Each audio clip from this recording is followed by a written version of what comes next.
Yeah, I know, video.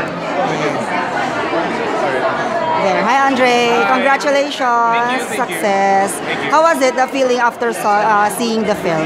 It's actually fun, you know. It's worth all the time and the hard work and puyat. All worth it. Saya sa feeling. Yung in fairness ang dami mong kissing scenes dun sa movie. Well, you know, it's part of the book, the work and role, and of course, you know, people enjoyed it, and good for them.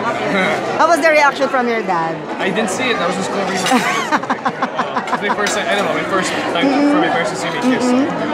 So, after seeing the whole movie, ano sa tingin mo yung parang, ano yung masarap na reaction na naririnig mo earlier from the fans? As of now, they're having fun, and that's important eh. So, yung mga puyat ko, lahat ng mga, yung puyat, inisip nila, ano kayo sasabihin ng mga tao? And as long as it's positive, it's all worth it.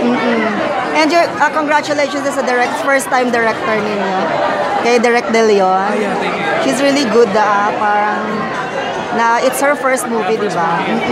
So it's really great. Ayan. Well, congratulations, Andre. Thank you.